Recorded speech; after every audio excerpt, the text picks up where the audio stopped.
Yeah, hi. I'm Michael, and I'm going to be taking you around a brief tour of Cultist Simulator today.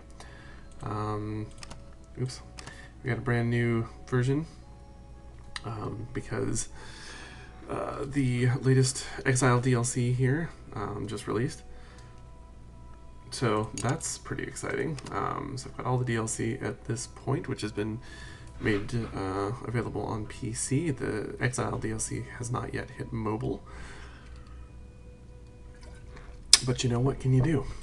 I play this actually a lot on mobile because I really enjoy playing it on a tablet.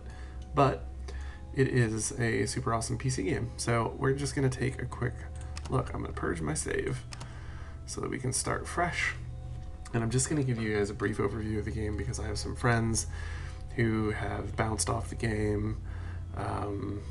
And I don't need to, do like a full rundown of every system or whatever, or read too deeply into anything, but I did kind of want to do a little something just for anyone I know who might be curious about picking up the game and has struggled to connect with it because it is kind of obtuse, which is a little bit baked in. I mean, that's kind of part of the point of why this game is so cool. So it's available in English, Chinese, and Russian currently. That's it.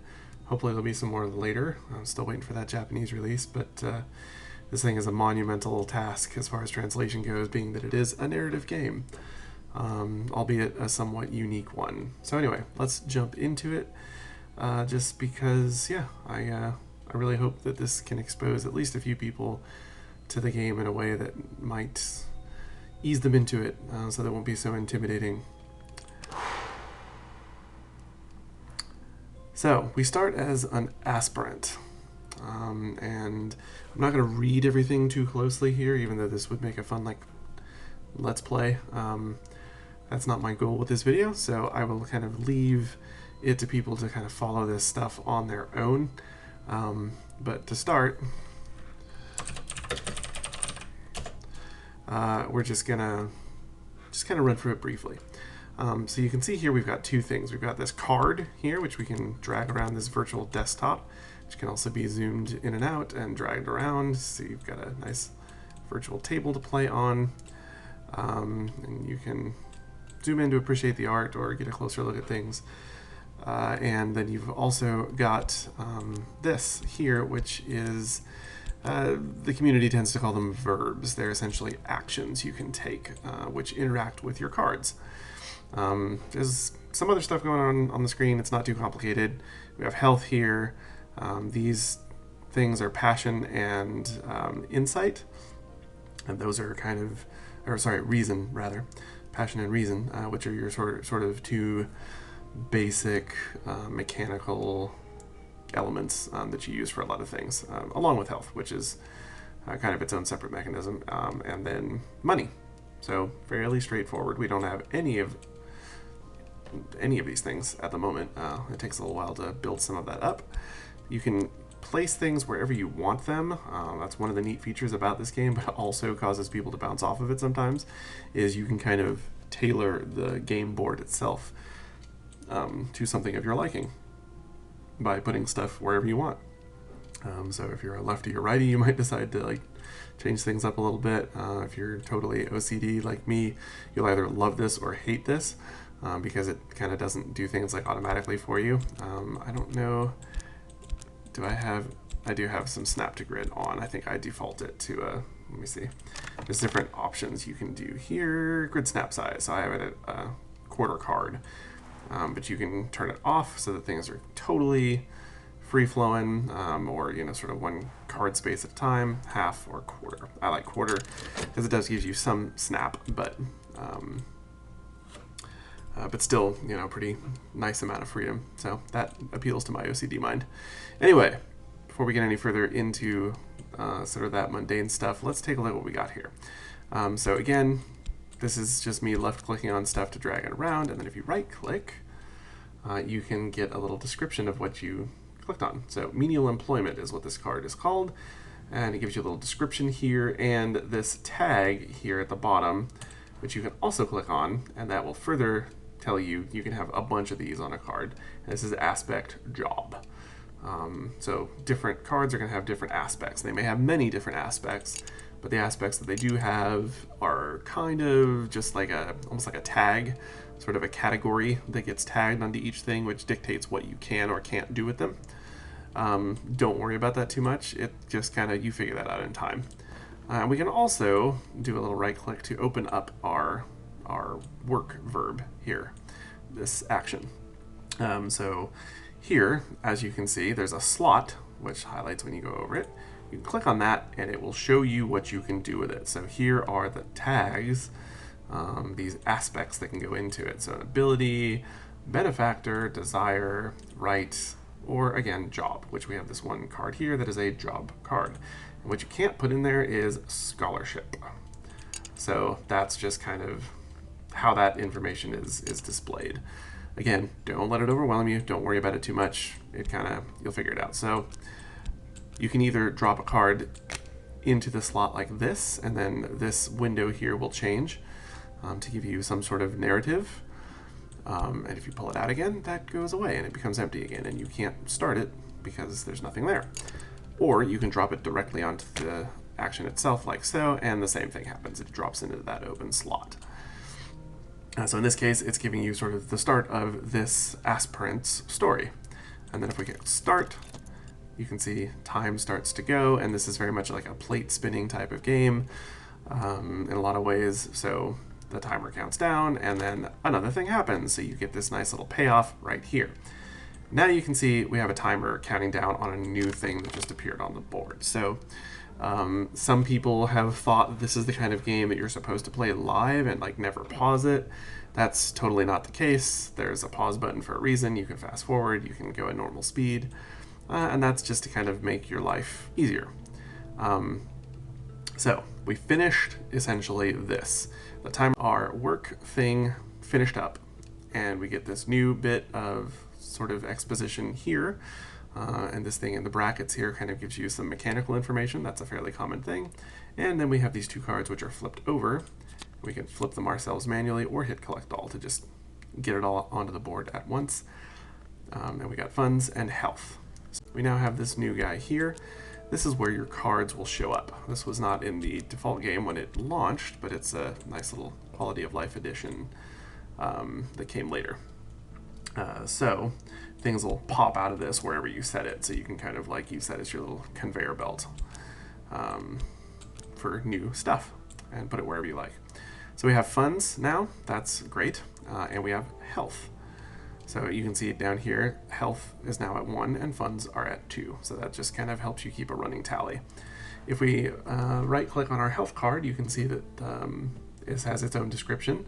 Gives you, again, some bracketed information, some like mechanical, non-narrative information, along with the tags aspect ability, aspect heart, and aspect ingredient. So again, these are just tags that help you later as you sort of figure out the game to figure out what you can do with the card. And for funds, we can do the same thing. This is simply an ingredient. Worth noting, you can pull cards apart if you have a stack.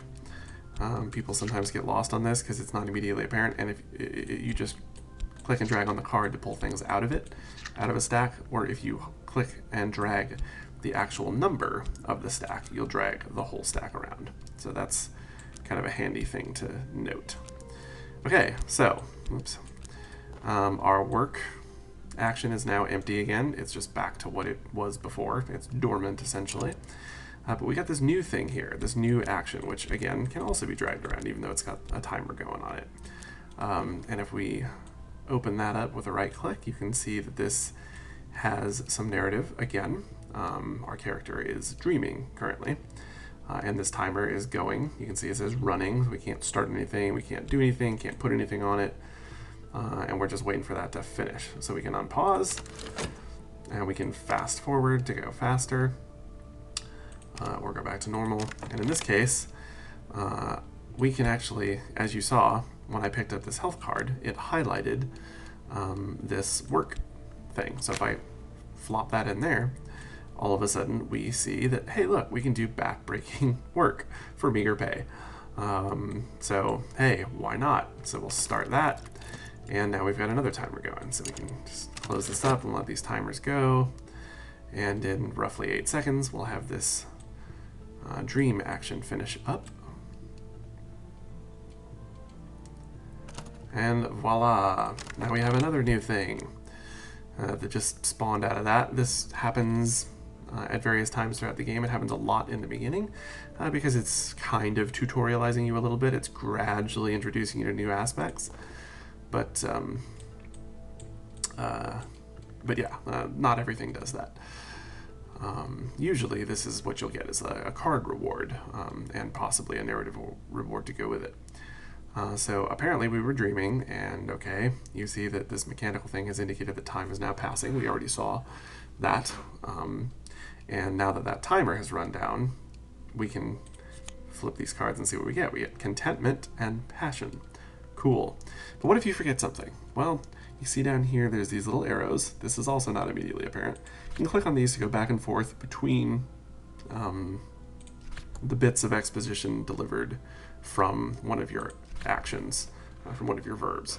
So in this case we were dreaming, so it started with this and then ended with this. And sometimes there'll be steps in between. The timer may count down multiple times, or after a timer counts down once, there may sort of be like another step or another thing that you can do, or it may ask you for another card, or it may, you know, of its own accord, pull in another card, that sort of thing. And so this lets you kind of scroll through those various steps in case you missed something, which is nice.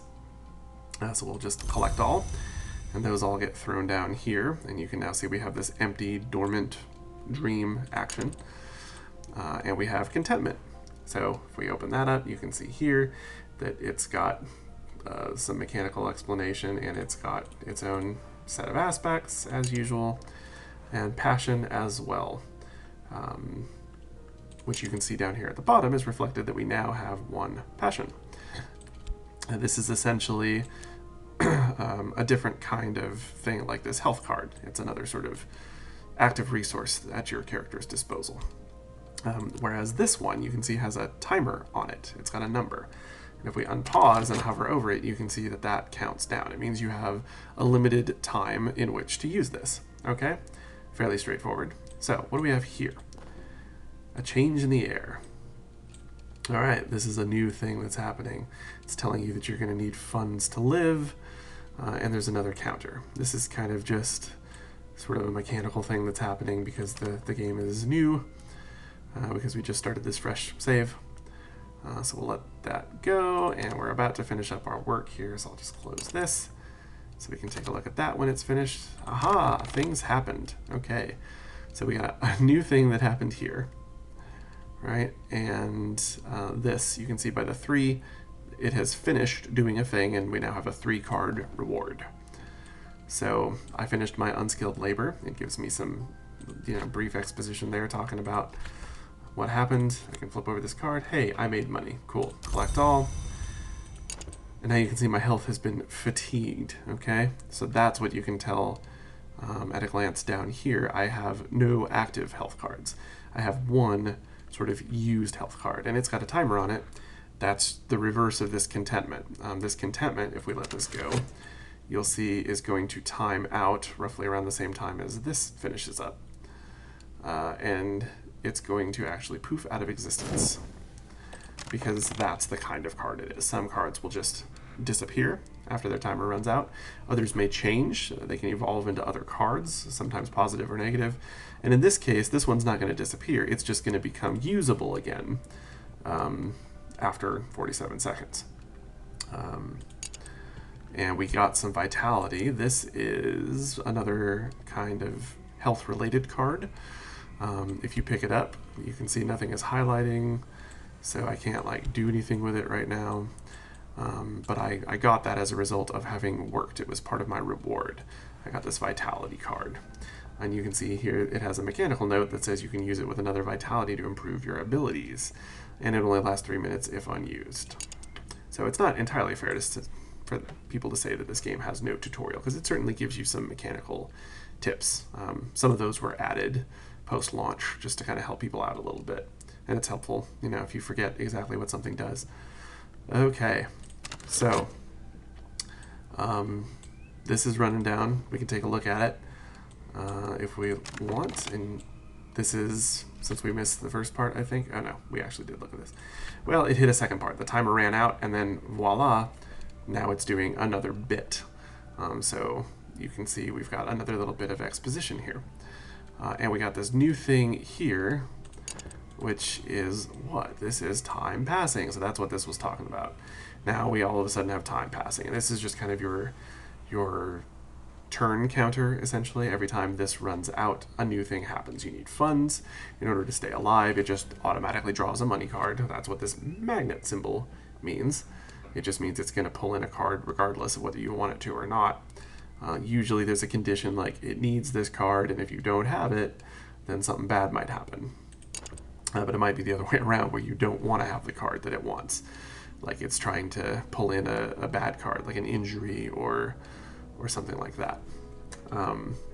So we can put this wherever. I'll just chuck it up here.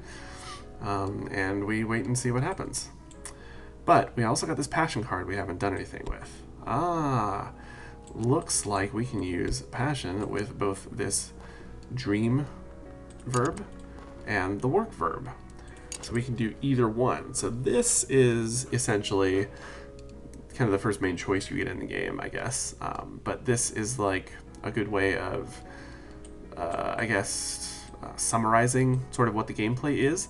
You get a new card, and then you figure out what to do with it, right? So it's all about experimentation. If I check this in here, I don't have to necessarily start it yet, but I can at least look and see what it says, and it says paint. So if you use passion with work, that essentially equals painting. So, okay, I could paint something. If I cancel out of that, it gives me the card back. I can drop it over here, and I can also dream with passion. And it doesn't really tell me anything about it. It just says the moonlit road, and it gives me this little sort of introductory bit of exposition. So it's like, what do I do? I don't know. You just have to kind of experiment and find out and figure out what these things do. And that is essentially the bulk of what makes this game so exciting, is just this sort of constant sense of exploration and discovery. Like, what can I do, right? So we haven't tried doing much with funds. Hey, look, we can also drag funds onto Dream, and that is purchase a tincture of opium. Okay, and it lets you know here that this is a way you can gain contentment. We already had a contentment card that disappeared. We don't know what that did necessarily, but this is telling you that this is a way you could gain contentment by purchasing opium, though it might provoke sickness or despair. Okay, so, well, maybe that sounds risky. We don't need contentment because we don't even know what it does yet, so okay, maybe we won't do that. How about we paint? Why not? That seems straightforward enough. But then you're presented with a complication, a yearning. So what's a yearning? Well, if you click on this empty space, it'll tell you, again, what can be used there. So in this case, it tells you that this little flame icon here, which you can see at the bottom of the slot, means it will consume the contents. So whatever you put in there, it will get consumed. And the only thing you can put in there, it says, is restlessness. We don't have any of that, do we? So, nope, that doesn't matter. So we just have to let it run. That's all we can really do at this point. And you can see it has this empty hole on the icon to let you know that there's a thing that could go in there. Just like this little box right here is filled to let you know that funds are currently in its open slot. So that's a common way that the game displays information at a glance about what's going on with your actions. So we can open this up, and this was sort of a little narrative bit. Kind of has to do with the story of this particular character. The stories can all be a little bit different depending on what character you're using. The aspirant is sort of the default. It's kind of a, doesn't have any like particular unique mechanics associated with it. And this is what you always start with if you start with a brand new fresh save, and other options open up if you either win or die for your sort of next run. So we got some stuff here. Again, not going to read all of this because I'll leave that for you when you play the game. But we now have reason, we have a bequest, and we have funds. Cool. So we can stack those funds over there, or it would auto stack them if I did collect all. And we now have study. We know that this now is study. That's what this action turns out to be. So hey, reason. We can dream with reason, or we can study with it. That's cool. I'll throw that over there, and we got this bequest. Ah, it looks like we can also study that. Okay, cool. So again, time for experimentation. What do you want to do? Well, we could dream with reason. What does that do? And this gives us a little thing, kind of like passion. It doesn't really tell us anything. It gives us a little bit of sort of tantalizing narrative here, and we can start that. Or we can toss it into study, and it says, read whatever is to hand. Or what about the bequest? If we study that, let's see. Okay, now this is a little more complicated. Now you can see we've got two things. As soon as we put this in here, it says approach. Well, what's that? Well, it's either reason or passion. You can see from that descriptor there. And also when you click on it, it highlights with this sort of magical pink poof what you can chuck in there. So okay, we can throw reason in there. And now it says you can examine the bequest employing reason, which means that I'll examine each item with meticulous care. Or you could use passion if we had that available, but of course we don't, because it's currently being used here. And you can see, opening this up, that my passion is sort of being in use. This is an easy way to see what's in use in an action. So a whole ton of cards can end up being used in these things if they're complicated processes. So in this case, yeah, we just have the one in there, and that shows you that that's there. And I think this is pointing to where we'll get a potential reward from this. Okay, so, well, let's try again. Toss that bequest in there, tossed reason in there, click start, and we got another timer. Okay, cool. And we'll just wait it out, I guess. We can't do anything with this vitality again still. But this health, we might be able to do something with in about 5 seconds. Oh, and there goes our, turn counter. So you can see that just automatically pulled in another of my fund cards, because that's what it does. And you can also see here, this is sort of unique to this particular action, or verb, time passing. It'll show you sort of what's coming up, which are different seasons. So in this case, a season of silence is coming up. It's got a timer of 1 second, because this isn't really like a real card. It's kind of just a thing that, once it pops out, it'll dictate what this thing turns into next. But don't worry about that. That's a little more complicated than we need to get into right now. So we'll just let it run and see what happens. If we open up this guy, the examining with meticulous care is happening. You can see the bequest and the reason employed there, and then it's over. It's finished. So we can pause. We can read the description there that we got, and we can either collect all or individually flip these cards to see what we got. We got Directions to Moorlands. That's a new card. We got Temptation, Enlightenment. That's new. Notes on a Possible Collaborator. Well, that's also new. And a Watchman's Secret. We don't know what any of this stuff is. Not a clue. So we'll just collect all and see what this stuff looks like. This is probably around the time when people start to get a little bit bewildered, because we just got a slew of cards and we don't have a clue what any of this stuff does. A Watchman's Secret. Okay, there's no helpful mechanical text here. It's aspect lantern, its aspect requires knowledge, and its aspect lore. But we don't know what any of that is. Notes on a Possible Collaborator. This has some sort of narrative stuff on it, and nothing else. No aspects. Don't know what's going on with that. Directions to Moorlands, same thing. Okay, so if we pick this up, we can chuck that in study. Notes on a Possible Collaborator, find a potential collaborator. Okay, so we can study these notes that we got from the request about a potential collaborator, or Directions to Moorlands. Okay, that seems reasonable. Why not do that? So we're going to study these Directions to Moorlands, which are going to help us find Moorland's shop. And then Temptation, Enlightenment. What's that? Okay, this has some mechanical help on it, which says this card allows you to win an Enlightenment victory if you upgrade it far enough. Dreaming about it might advance or change it. So that gives you kind of a hint about what you could potentially do with this card. It is aspect Desire and aspect the Marks of Light. We don't know what that means, but there you have it. It's a new thing, So you can kind of just like set this aside and say, I don't know what that is yet. But hey, I can dream about it because it actually did tell me I could do that.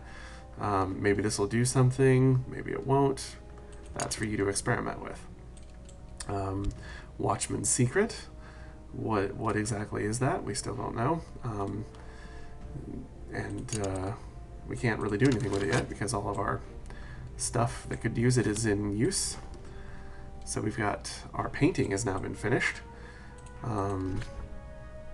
Right? So pretty straightforward. We got some stuff. We'll just collect all this. And what do we got? We have exhausted passion. Same as our health was exhausted before, now our passion's been exhausted. And that's reflected down here. Let's see here. So we got Glimmering. What's Glimmering? That's another new card. And you can see what this is here. Okay, Glimmering can be used with study to gain passion. Only lasts 3 minutes if unused. That sounds a lot like what this Vitality sounded like, right? But we can't study it. Can't study either of those because we're using study for something else at the moment. So what about Reason? Well, we already knew we could dream of it, but we could also work with it. What does that do? Find clerical work. Okay. And this is reserved for kind of major events. You can see this graphic that has appeared on the table to let you know that something has happened. In this case, it's finding work. And that graphic will fade in a moment. It's just kind of a way to let you know that something somewhat major has happened. Okay, now we got lots of stuff on the board, right? And again, this is where it can get really easy for newcomers to sort of get overwhelmed. Like, what do I do now? Well, just take it one step at a time. Find clerical work. All right, straightforward. We looked and we found. So now we have our Reason back, and we have this junior position at Glover and Glover. This is a job card, aspect job. And it tells you right here, if you don't attend this job regularly, you might suffer a demotion, and that's what that timer is. You get demoted or possibly fired if that timer runs out. Okay, straightforward. Well, we can put that in work. It gives us some exposition about that. We can start it. It opens up this slot. Diligence, what is that? Well, we can stick Reason in it. Okay, so if we put Reason in there, we'll be diligent and we'll apply extra effort. Good to know. Moreland's Shop, we've now found it. Explorer has been unlocked. Voila. We can collect Moreland's Shop. Okay, put that down there and look at that in a minute. And we have Explore. This is a new verb. And you're getting a lot of these, as I said before, just because the game is kind of trying to gradually introduce you to each of these different things. And eventually this will stop. You will have a set amount of actions that you can use and no more. Okay, we got this Explore verb, this action opened up, and we got an Occult Scrap, which you will note looks kind of similar to this Watchman's Secret, just a different icon and a different color. But it's also got its own aspects. It's got aspect lore, same as that one did. Aspect requires knowledge, same as that one did. But also this aspect of secret histories. And it tells you right here, exploring with a scrap of knowledge may uncover secret locations in the capital. Okay, handy dandy. So that's really kind of it. We looked at Moreland's Shop, or maybe we didn't actually open this up, but you can see this has an aspect of location, right? So you guessed it, if you pick it up, it highlights what you can do with it, and it, of course, it's a location. So exploring would make sense, right? So if we drop that in there, shaboom, now you can explore the city, but it comes at a cost, which, as you can see by opening this up, it requires funds. So if we chuck some funds in there, add to your library. This will let you go to the bookstore to buy something. You can start that. All right, so that is about as much as you really need to know. There's certainly a lot more to it. Probably the other big confusing thing is expeditions, which you will use Explore with a location and send people to them once you start to sort of acquire some people. And that can be a little confusing because it doesn't blatantly lay out how the mechanics work. But essentially, you'll see here the things that are at play in the expedition. So this isn't really an expedition, but you can see we have Moreland's Shop is sort of in use, and the funds card we put into it is sort of in use. And an expedition will be the same, except it'll have like challenges down here that'll say something like, oh, you know, maybe we need like lantern or forge aspect to guide us through, or to help us like break through the wilderness to get to the abandoned base, or, you know, whatever it may be. And that's a clue to like the types of influence that you're going to need in order to successfully win those challenges. And your followers that you will eventually acquire are going to have those aspects as part of their setup. Each one will tend to specialize in something, and through various means can possibly pick up some extra ones. So that is about all I really want to do. I think this has been like, what, about a half hour? So I don't want to go too far, and hopefully that just gives you a kind of a sense of like how this game plays, what it looks like. I don't want to spoil things for you. If you want that done, certainly there are numerous Let's Plays out there on the internet right now. But this just hopefully will give you an idea of sort of mechanically what the game is like, what it does. And you can see we've only been playing for a few minutes, but we've already got a lot of stuff. And this board can get really full, so it can end up being a complicated game. But it is not as bad as it looks at first glance. It's not as complicated as it seems at first glance, and the joy of experimentation, once you kind of get the basic hang of things by, you know, playing for maybe an hour, you'll kind of get an idea of like, all right, I'm sort of getting how this works. And it's not nearly as unapproachable as it can seem. So my hope is that this simple video will have given you sort of a basic understanding of what the game is like, how it works, and hopefully make it seem a little more approachable and a little less scary. And once you try it yourself, which actually right now, over the course of this weekend, which is today is the 27th of May. So I think for 4 days starting now, there's going to be a free weekend on Steam. So you can actually check the game out for yourself without having to put any money down, which is pretty awesome. So I hope that's helped somebody out there. And yeah, that's really all I have for you guys. So until next time, I'll see you later.